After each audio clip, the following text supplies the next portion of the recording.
She began her academic journey at Amarillo College, where she earned her associate's degree and went on to complete her bachelor's degree in social work at West Texas A&M University. She is passionate about using her social work skills to make a positive impact within the criminal justice system and to help individuals navigate change and growth while incarcerated. Ladies and gentlemen, I introduce you to Miss Bridget Orozco. Hi, y'all. I'm so sorry.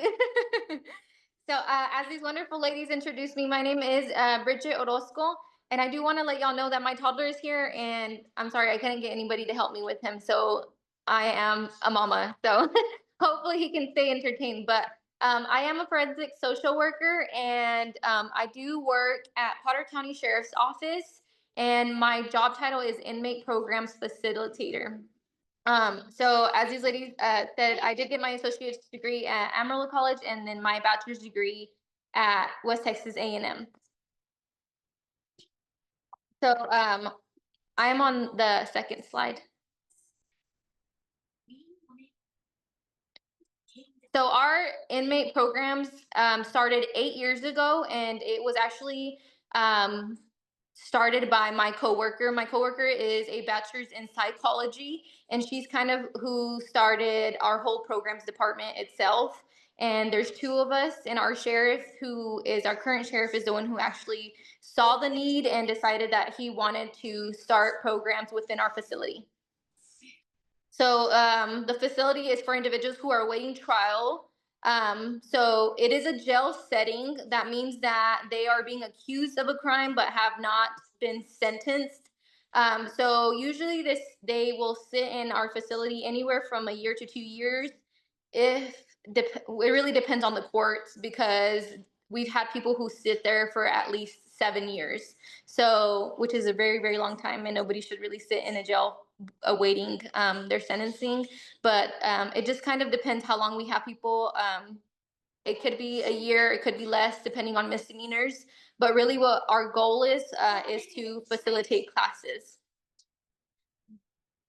So all jails and prison settings do not provide programs. Some jails do have social workers or therapists. As our facility, we do have on-hand therapists as well, but they are more like crisis management. And like for myself as a social worker and my coworker, our main job is just to provide classes.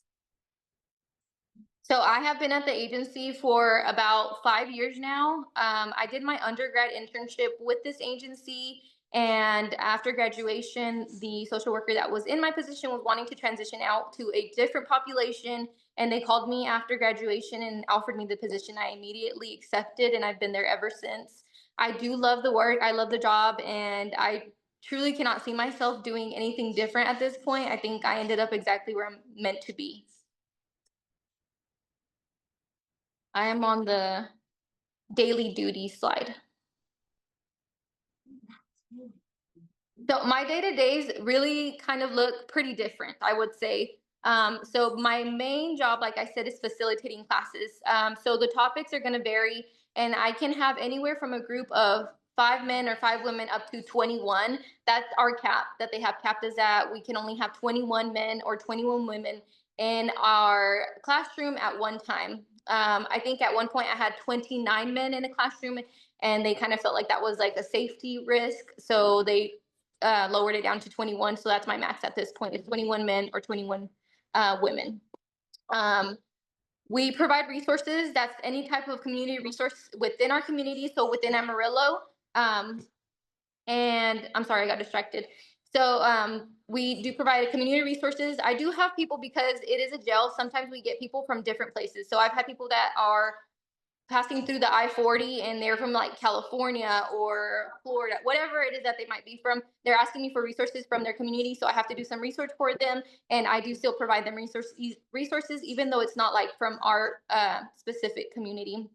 If they are wanting to get into some type of rehabilitation, I try to inquire that packet for them so they can send that out, because our jail turned into paperless. So everything gets sent to their tablets. Now, because every single cell has a tablet, so it's paperless, I have to basically provide them with a letterhead. If they send out to rehabilitation, like, hey, I would like an application, and the letterhead basically says to send that application to me so I can get the paper form and they can fill it out, and then we send that out for them. But that's kind of part of like providing resources. I do also provide free phone calls. It's more emergency basis. So let's say someone's in the hospital and they can't get a hold of them, or they are needing more than a 5-minute phone call, because phone calls are very expensive in jail. So I provide them with a free phone call, and it's more of like a 20-30 minute basis. If they're needing to speak to an attorney because they haven't spoken to the attorney, or they can't get a hold of them, again, it's going to be a longer conversation, which gets pretty costly. So I will provide them with a free phone call as well. Really, they are able to send me a request form. So that's something that they fill out, just a paper form. They send it to Miss Bridget, and I receive them every single morning. They pick them up from every single pod, and they really are able to ask me just about anything that they might need. Some things I'm just not able to do for them. So like if they're asking me for socks, I might be able to talk to like the commissary person and say, hey, is there any way we can provide this person with stocks, because nobody puts money on their books, and they don't have that income resource. Then we are able to possibly do that for them as well. So they're able to ask really a multitude of questions, and I hopefully am able to answer them for them. So the small group process, we do conduct small groups, and that is going to be a class of 8 men or 8 women at a time, and they all are required to live together in what we call a program cell. This last time that I conducted a small group, I actually had a group of 16 men. I took over 2 program cells because I just had an abundance of applications, and I really felt like if I didn't take more than just the 8, then I would have so many people that got sentenced and left to TDC and just didn't get the opportunity. So I went ahead and took over 2 cells, had the 16 men, and I ended up with 8 men who did start the program and finish the program together. But they are required to put in an application. We take applications all year long for small groups. They are put on a waiting list, and then they have to qualify for an interview. There's a few things that we are looking for when we are looking at their application. So have they been sentenced? If they've been sentenced and they're not going to be there very long, usually after sentencing, then they're leaving within 4 to 6 weeks to TDC, which is the Texas Department of Criminal Justice. So we're not going to choose them because the class is 12 weeks long. So that person would probably not qualify for small groups. We also look at their incidents. So have they been in a fight? Have they had issues with officers? If it was a big incident, so let's say they got into a fight last week, then they're going to have to probably wait anywhere from 3 to 6 months, depending on what the circumstances were. Let's say they got into an incident with an officer. They got written up because they didn't have their wristband. They're supposed to wear wristbands that identify who they are, basically. I'm probably going to let that slide because I don't feel like that's a very big offense, and I'm still going to interview them. So it just kind of depends on what the incident was and the severity of it for them to still get an interview. Let's see. We do document all points of contact. Our agency pretty much just wants who, what, when, and where. But all points of contact are documented.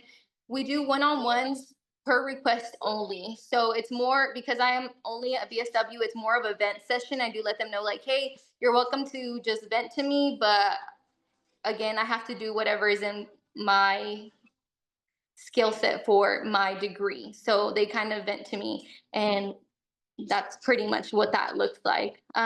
We don't always get one-on-ones, and sometimes the one-on-one is just questions about resources, or hey, I put an application but I haven't heard from them, or do you think with my charges am I able to even apply to this specific men's program outside in the community? So that's kind of what one-on-ones might look like as well.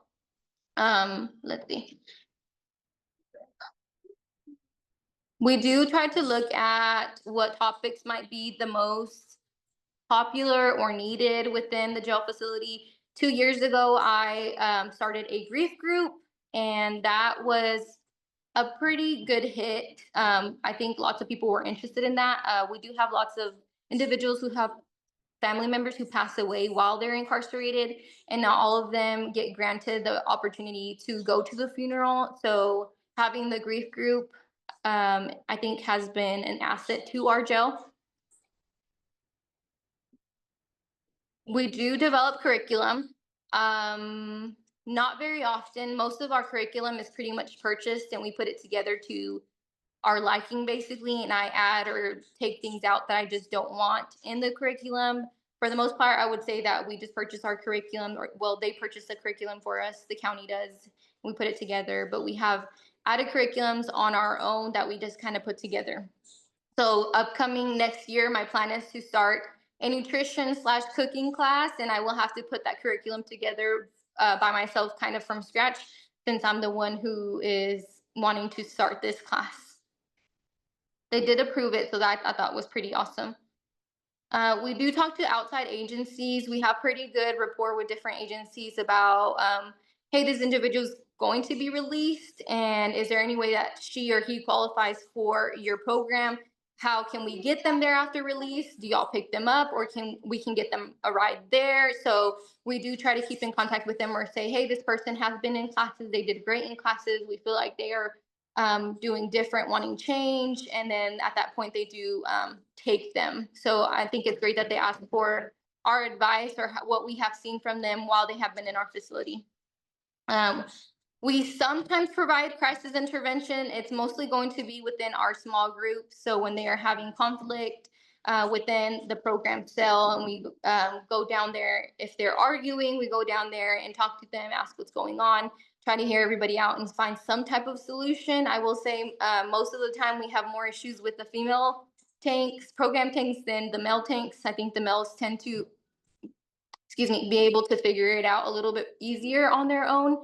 And if they can't figure it out, that's when they come to us, and we make a decision whether that person needs to be removed from the class, if we can work through it. Usually our main goal is the group and what's the benefit for the whole group, and not the one individual. So if one individual is consistently having conflicts with people, or just can't get along with people, and we've given them a chance, and we're probably going to remove them. Or if they just are not following any type of jail rules, or if they're not following program rules. There's a couple of things that look different within our program cell than other cells in the facility. So one thing is they have what we consider power hour from 3 to 4, Monday through Friday. They are up and they are at the tables. They are doing an activity that we provide for them. So it's anything to kind of bring unity within that tank. We also tell them that it's not like night, it's not bedtime, but we do say it's kind of quiet time from 11 p.m. to 11 a.m. We are trying to get them on a regular schedule, which means they are sleeping at night or resting at night, and they are awake during the daytime hours. Most of the jail, if you've ever been in a jail, they are up at night and then they sleep during the day. So we're trying to get them on a regular schedule where no one's normal, but normal people are usually at work during the day, or take kids to school, pick them up from school, and they usually sleep at night. So that's kind of another rule as well. We do have to do trainings for the jail. So we have, I think, a training every single month that we have to do. We do attend meetings with our mental health teams, with our medical department, and we all kind of collaborate. Since we're all trying to help the same population, we talk about who we've been seeing, who should, if they are a mental health consumer, are they doing well? Are they on medication? Maybe we should try them out in programs, because we feel like that would be a benefit to them. So those are kind of some of my daily duties. But again, everything looks different on a day-to-day basis. You just never know what's going to kind of happen, or if there's going to be issues that arise. And we do have to go into town a lot to buy things for programs. This week we went into town to buy things. We are having a Halloween party for them. The holidays get pretty depressing when you aren't in a jail setting. So we try to make it a little bit more joyful for them during the holiday season. So we do a Halloween party, and we do an activity for that. We do Thai Day for Thanksgiving. We have a Christmas party where we provide them a Christmas meal. So just small things to kind of give them hope in a very, sorry, everybody, kind of sad setting. So we provide life skills classes, and those are going to be in the summertime. That's going to be from March, April, usually April to like July.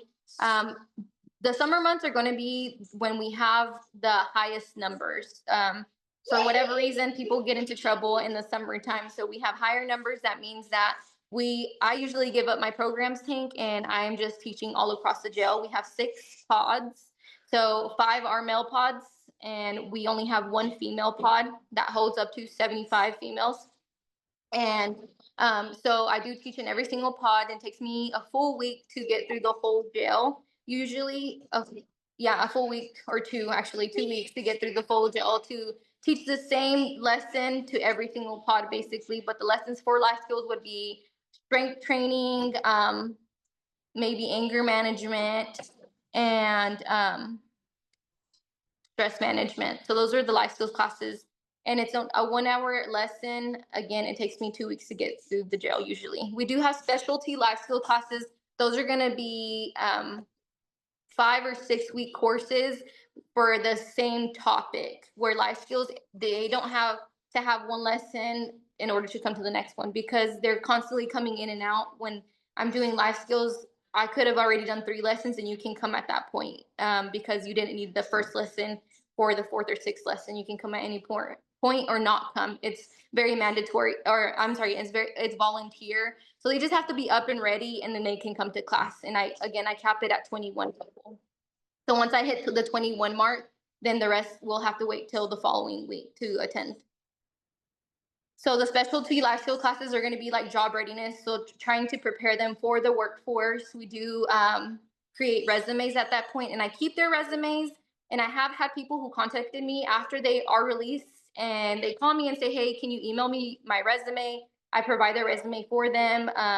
But we do interviewing skills, anything that's preparing them for the job workforce. That's what we're trying to do for job readiness. We have a parenting class, and sometimes they can use that parenting certificate for CPS if they are involved with a CPS case. So it just kind of depends. The grief and loss class is going to be a specialty life skills class. It is a 5-week class as well.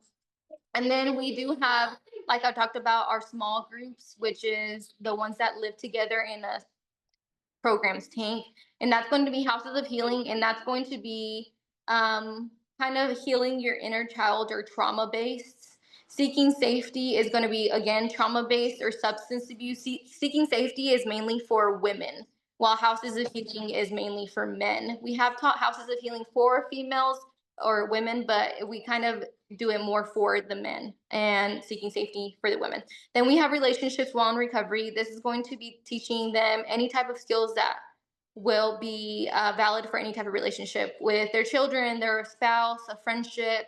So we talk about like boundaries or healthy or unhealthy relationships within relationships while in recovery. I do teach relationships while in recovery, and I teach that with men and with women as well. We also have Healing Right, and that is a journaling class that is just healing through journaling. Basically, they do meet once a week to talk about their journal prompts and how they felt when they were journaling about that specific topic, but it's mostly journaling when the other ones are lesson and activity. So we would meet with them for the other classes for lesson for 2 hours usually is what the session would last, and then activity is going to be based on what the lesson was. So let's say our lesson was on boundaries on Tuesday and it was a 2-hour lesson. Then on Friday, we're going to meet for activity, and it's going to be kind of an active way of learning for boundaries as well. But every single activity is based off what the lesson was that week. Collaborations and teamwork. So we do have to work pretty hand in hand with the officers because they're the ones who pull out people for us when we are conducting classes. They have to pat them down before they come into class, and they have to pat them down when they have to go back into the cell. Same thing if we have a one-on-one, they're getting pat down before they come in to the room that we're doing the one-on-one, and then after as well. So we do work pretty hand in hand with the officers. They also, if we're interviewing, they'll say, hey, that person's consistently getting into trouble. And although we do take their opinion into consideration, I do like to form my own opinion. And also the people that they sometimes see as troublemakers are still going to be someone who I give a chance, because the way that they deal with them and the way that I'm going to deal with them is very, very different. So they're going to see a different side than I'm going to see.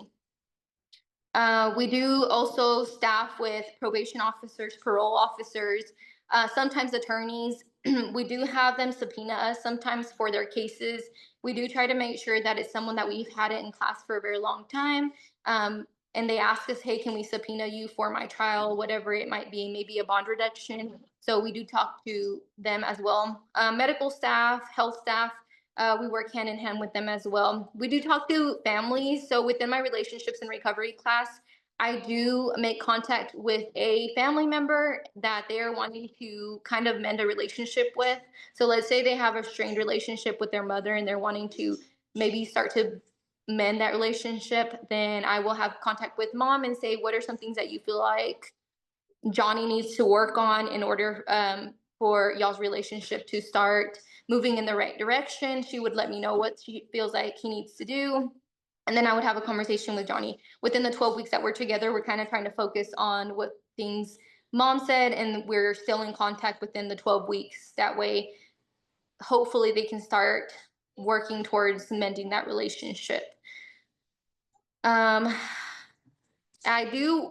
talked about my coworker. She is a bachelor's degree in psychology, and we are collaborating on a day-to-day basis. We talk about what's going on within our program cells, what's going on with individuals, how their cases are moving, if they're moving, are they not moving. I recently, my men just graduated, so if they graduate my program, usually they want to stay in program, so then they would move to her program cell. If they did well in my class and I feel like they showed initiative and wanting recovery or wanting change, then they will just stay and kind of move to the next program cell. But we have had people, usually it takes them 2.5 years to be able to complete every single class that we provide in the jail. So we can have them up to that long if they're that long. Again, it just depends on their case. Most of the time, the more severe the crime, the longer that they're going to sit there. So skills and competencies, I feel like you have to have strong and effective communication. Of course, I think that's important in every setting of social work, having strong and effective communication in order to make an impact on anybody. Crisis management and de-escalation skills are going to be very important. We did used to do mental health before they completely separated that from us, from programs, and we did more de-escalating at that point with our mental health consumers. Now the de-escalating is more if we're having issues within the program cells. So de-escalation techniques are very important. Yes, Bebe. You did. I'm sorry. Okay, here you go. Cultural competence and empathy. You have to be aware of people's culture and what is right or wrong for them. I did have an individual recently. We provide pizza for graduation. He did not eat pork, so we made sure that we provided him with the cheese pizza. We did give him different options because we didn't want to obviously cross that boundary if that's something that is very important to him, not to eat pork. Making sure that you're making ethical decisions is important as well. So the challenges of the role are going to be that it can be high stress working in a corrections facility, I would say. It just kind of depends on the day. It can get pretty hectic and rowdy and loud when you're teaching, or just the individuals themselves can be a little bit stressful. Security and safety, I feel like, is the not me feeling unsafe, but the officers. Their job is security and safety, and our job is going to be to advocate for people within the corrections facility. And sometimes we tend to butt heads because what they feel like is not safe, I feel is safe because I've built rapport with this client, and you don't have to sit on my one-on-one because then they're not going to talk to me, and they're not going to be open. So that sometimes can become a conflict if they want to sit in on our one-on-ones. And at that point, we have conversations with them and, of course, with rank and say, hey, I built a report with this client or this individual, and I feel like it is safe, and I'm using kind of my skill set to say that I'm okay with this. And at that point, then they would agree and say that it's okay. But sometimes that can be an issue, as I had spoken about earlier, where I never felt unsafe even when I had 29 men in a classroom, but there was an issue with officers feeling like it felt very unsafe for them, and they didn't feel comfortable leaving me in a room with 29 men alone. Again, as a social worker, you build very different connections and relationships with them. You're there to help them, to advocate for them, and they know that. So the way that they treat you versus what they might treat an officer, because they get different. Um, they get treated differently by officers, unfortunately, sometimes. It's just different the way that they're going to treat me versus how they might treat an officer, what energy they might give an officer. So at that point, we had to have this big meeting with our rank and everything. And they decided that 21 men is the biggest cell that we have in the facility. So that's what they felt comfortable with having in our classroom, which at that point, I kind of have to be okay with it. We do have limited resources. Most of you are social workers, so you know that it's just difficult sometimes to find placement or to find resources for them when they are going out into the world. We don't always have men or women that are going out into the world, and most of them are going to go to TDC. But the times that we do, we are trying to help them in finding housing or finding some type of rehabilitation. Sorry, I couldn't see my toddler, and that scared me. Um,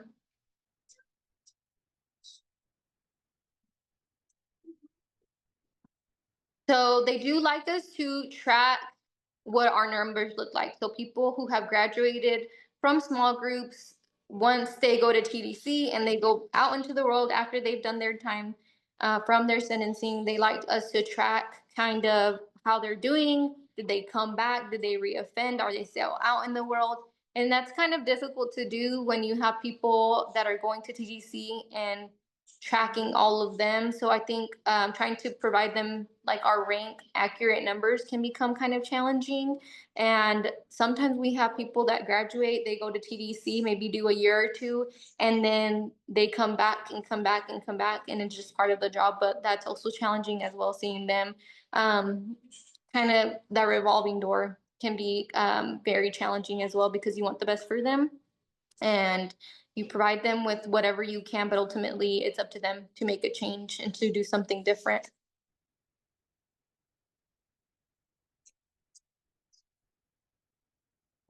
So I feel like my job is truly, truly rewarding. Every single day, I feel like I made an impact and I made a difference, even if it's the smallest thing that let's say I provided someone that's not in programs, because most people that are in programs get provided journals, folders, pens, different things that you don't give a regular individual that is incarcerated. They're able to buy those things, but we don't give them to them unless they are in programs. But when I do get extra notebooks or journals, I do provide them for them people who ask me for them. So if I provide somebody with a journal and then they write me next week and they say, hey, thank you so much for the journal, I really truly appreciated it helped my mental health, I felt like I made a difference in that person's day or in their little time that they might be staying in the facility. We are helping individuals hopefully make a positive change, which is a ripple effect. You help one person and you plant that seed and they take that and that seed grows and they make a difference in their life. It's helping not only their spouse, themselves, but their children. And it is just like a ripple effect. It's helping the children down the line. It just makes a huge difference. We're trying to support family reunification, contributing to hopefully safer communities as well. If they make a change in their life, then of course our community is going to be safer, and hopefully there's less crime as well. Um, we're advocating for a population that is often forgotten. Um, Not a lot of people want to work in corrections. Not a lot of people see them as people. They see them as what they're being charged as, or the crime they may have not committed. And I see them as the person that they are, not for what their charges. And I think that's truly an impact that you make on them, to see them as a person. They value that, and they appreciate that you see them as a person. And you hear that all the time. Thank you so much for treating me as a person and not like a number. Because often in corrections, they are treating just as a number, and that's really sad. Every day is it's just fulfilling work. I can't stress it enough. I truly, truly love what I do. It's important work. I went into social work to be a yes, Pepe. Go get it. Go get it. I went to social work to be a school social worker, and when I got to my internship year, I had interviewed at 3 different places: a hospital, a school, and corrections. And I was all of their first pick. And I told my director at the time, I said, just go ahead and pick, and I'll be happy with whatever you choose. And she chose corrections, and I think she made the best decision. And I'm thankful that she chose that, because I really can't imagine doing anything different. My brother has also been in his inactive addiction for 10 plus years, in and out of jail and prison. So I see a little bit of him in the people that I am helping. So I think that's also why the work that I do is super important to me, because I someone that I love and know that is so close to me has been exactly where they are. So I'm going to treat them like someone's brother or father. There's someone, right? So that's exactly what they should be treated as.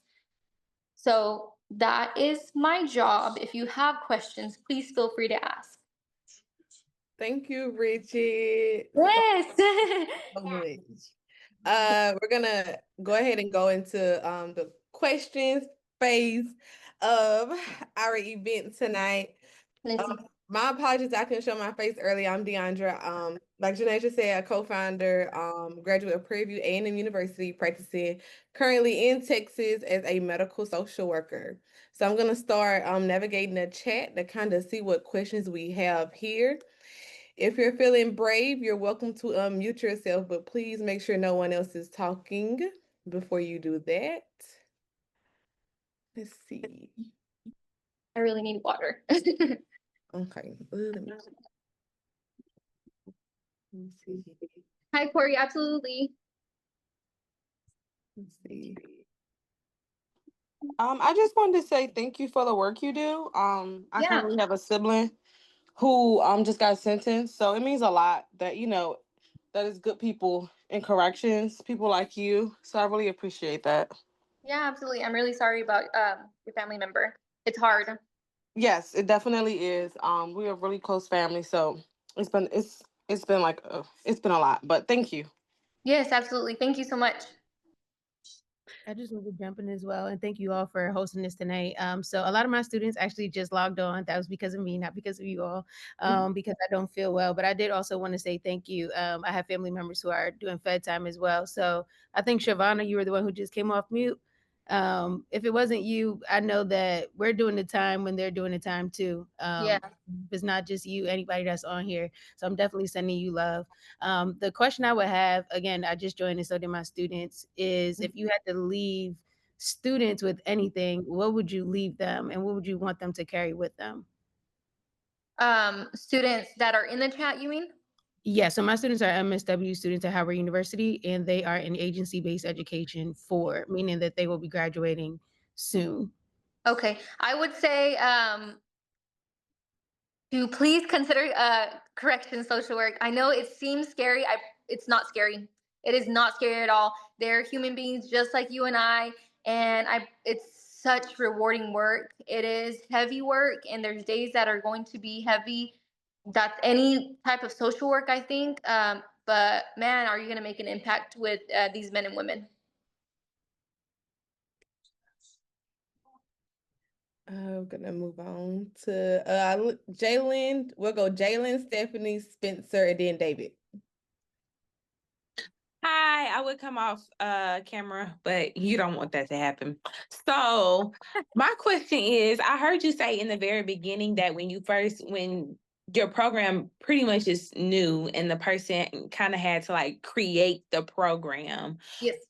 Do you know what that process looks like? Because as you were talking, I've thought about getting into like a forensic social work before, but a lot of sheriff's offices or counties don't really have those programs established. So what would it look like going and proposing a program and just kind of getting that started if it's not something already in place? Yes. So I would say that you should definitely tell them like the pros and the cons. We have seen a rise in better behavior since we started programs because they have to have no incidents or little incidents in order to be in small groups. So the fact that they're going to see less incidents within their jail, they're looking forward to something. The individuals that are incarcerated are looking forward to something, and that's exactly what you want to give them. Is something to look forward to, some type of hope, some type of chance that, hey, someone's trying to give you something different. And of course, I'm happy to provide any curriculum that we have, where we bought it from or the names of them. My email should be on the last slide. So feel free to email me. I can also provide you with my job description. So if you want that, I've had people ask me for my job description. That way they can take it up to different county jails and say, hey, this is what I'm trying to implement. And we can definitely work with you on maybe starting that in jail. I think it'd be amazing. I think all jails should provide some type of programs. Yes. So I know that they'll probably have you say it again before you log off. But yes, your email would be fabulous and I will reach out to you. Yes, awesome. I'll drop it in the chat too while we're kind of navigating the questions. Thank you. Make sure everybody. Thank you. Next was Stephanie. Stephanie, then Spencer. Hi. I'm actually just wrapping up here. So I am actually a social work intern at a shelter, women's shelter. I am pursuing my master's in social work at St. Joseph University in Patchogue, New York. So my question is that I've always been interested in kind of looking at different aspects of social work and not just like the traditional resource providing and like connecting community. I wanted to kind of look at what are like micro, even many aspects of social work that aren't really focused on it. I also have a colleague of mine that's interested in forensic social work, but I don't know how to like actually put that out there for my university to look into. They tend to look at community-based programs. So I wanted to know, like, what were some ways that you said that your university already proposed that, but had that not happened, what would you have done differently, if that makes sense? So right now we have had different social workers because I do sometimes post things on social media about the work that I do, and we have had like online schools contact us as well, wanting to start partnership for internships, or we've had so many people come out and shadow as well. So I think I would suggest maybe calling up to the jail or the prisons near you and seeing if they're willing to do shadow work or internships, because most of them are probably going to be willing to do that, especially if they have social workers on hand. Okay. So on a flip side, for someone who already obtained their master's and would like to pursue working in the field, because you're a bachelor's of social work. Yes, ma'am. It's different. I don't know how different it is for us in New York, but I do have a colleague that is interested in going into forensics social work. She just doesn't know how to do so because she was told that she would have to have a license. So every facility is going to be different. So the facility that I'm working at they don't require licensing. I've also seen, actually in the Dallas area, I've seen openings so my job title is inmate programs facilitator, but I've also seen it posted as inmate programs coordinator. And most jail settings are not requiring you to be licensed.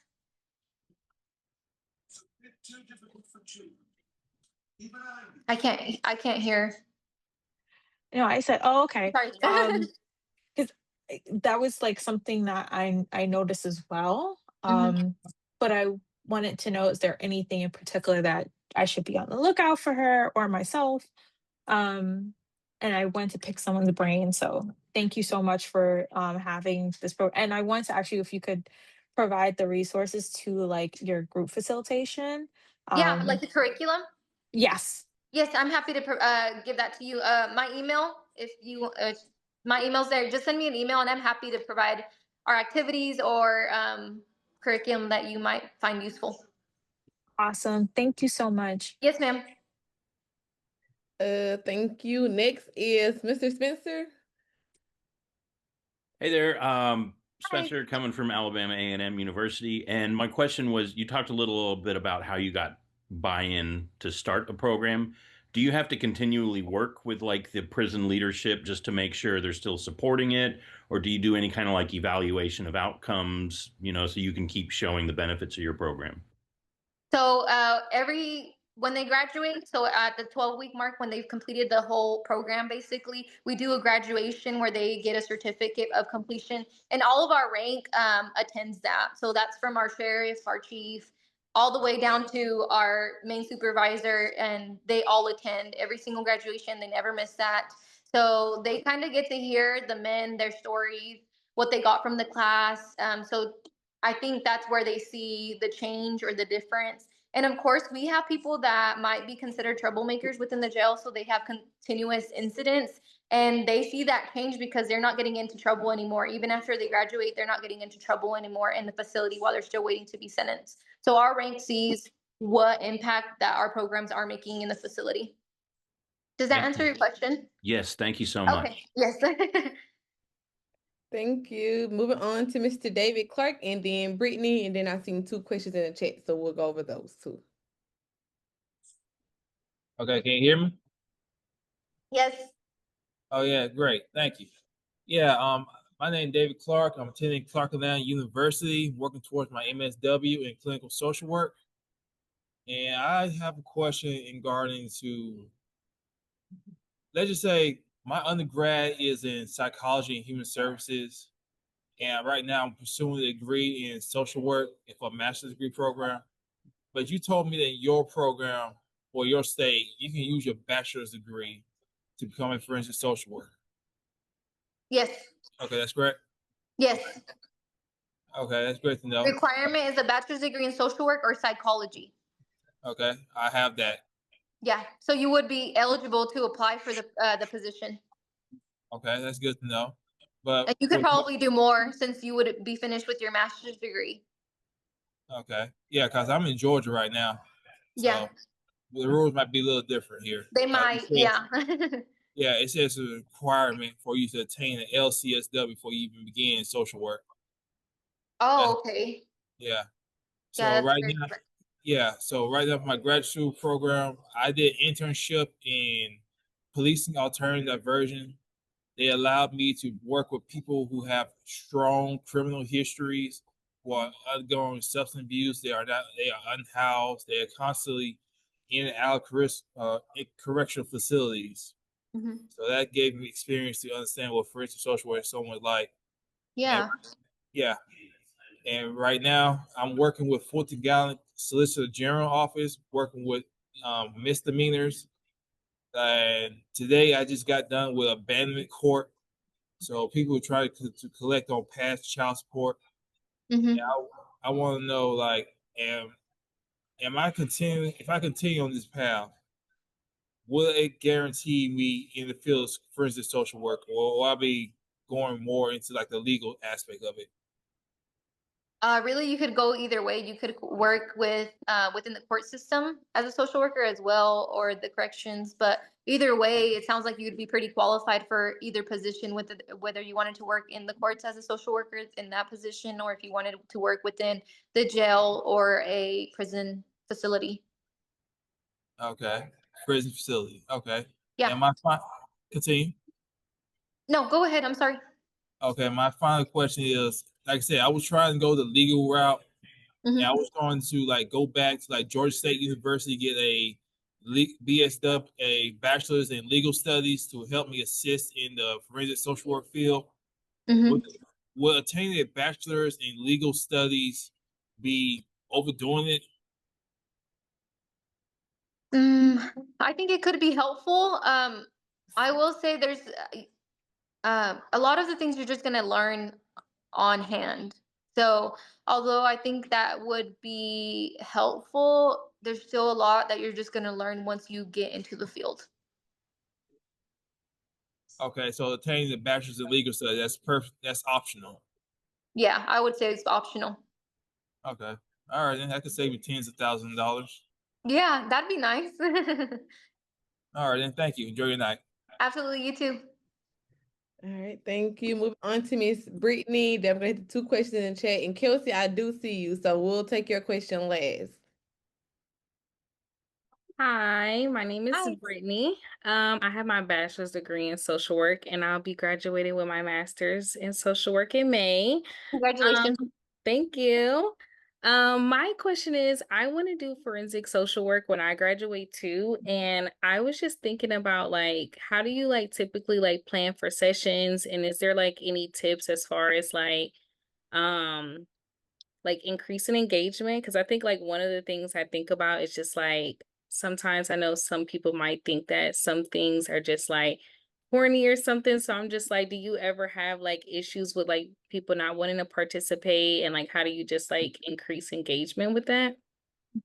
Okay, they're going to feed off your energy. So if you are low energy, and I will say that my coworker is more of a lecturer. I'm not a lecturer because that's not how I learn. I'm more interactive. So I'm trying to communicate with y'all. I want you to ask all the questions, even and if I'm in the middle of the session, ask the question and we're going to talk about it. Let's talk it through. And she's more of just going to lecture. And then at the end, you can ask questions. But I find it that when you let them ask the questions, when it's in their head at the moment as you're speaking, you get more engagement versus just lecturing.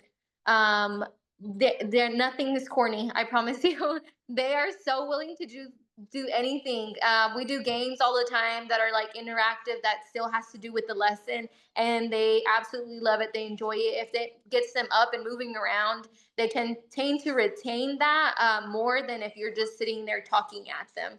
So just your energy, high energy, and you're gonna get very good interaction with them. Okay, well that's perfect because I love games and activities. So Yeah, they'll love it. all right, thank you. Yes, you're welcome. There was about 3 questions in the chat. Kelly, you can go ahead and go first. That way Yes, I'll okay. yes, I can do the chat and then I'll close. You can go I'll ahead. do it. Did you say Kelly? Yeah, you can go ahead and answer. Okay. Hi, my name is Kelly. I'm currently obtaining my master's in social work at Morgan State University. I came upon forensic social work I was trying to figure out what it is that I want to do after I graduate, and I found forensic social work, funny enough, on TikTok, and I was like, wow, this is exactly what I want to do. But for me, I want to do it working with the youth Yeah, more so. juveniles. Yes. So I guess my question is, I haven't really done too much research as I live in Maryland, Maryland, DC. I haven't really done too much research if there are any programs in place already, in, in the jails.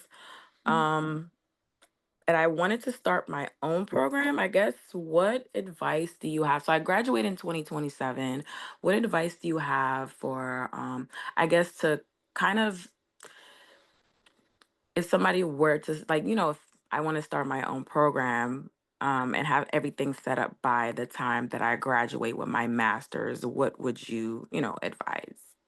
You want to start your own program within the facility, though, with Yes. juveniles? Okay, so Yes. a lot Or of like kind juvenile. of contract, but yes. Okay, so a lot of juvies do provide programs. So I would say maybe contacting them if you're wanting to contract. I don't know, it's difficult because most of them, if we have people that come from the outside, they're volunteering, they're not paid. So you might have to work within the facility. Most of the time what I've seen is that they don't contract out. You have to work within like their department, basically. I've also seen with juveniles that you have to become an officer before you are a social worker, which is very interesting to me. I don't know why they do it that way with juveniles, but I'm in Texas, so it might look different wherever you're at. But the juvies that we have here, you have to be an officer for a year or two before you are a social worker or have the opportunity to be a social worker there. Okay. Okay. But you could always talk to whoever it is like in charge at that facility. Have conversations with them and see if they provide them or if they're willing to contract with you if you're doing your own thing. And again, if you need resources like curriculums or kind of anything I'm able to provide for you, I'm happy to give it to you if you want to just send me an email. Okay. Yes, that works. And they said they're putting your email in the chat, right? Yes, Yeah, ma'am. I'll put it in there. Okay. Thank you. Yes, ma'am. Thank you. All right, moving on to the last three questions for tonight from the chat. Miss Shar asks, well, she said that she's looking for a career change. And she said she feels like she's not getting that purpose fulfilled in a post-acute setting. What would you recommend for someone exploring or looking for a change? Maybe shadow at different places if you're looking for change, but that way you don't like completely leave where you're at, because I think that's kind of scary since it's your form of income. But I think shadowing might give you a idea if you like that setting or not.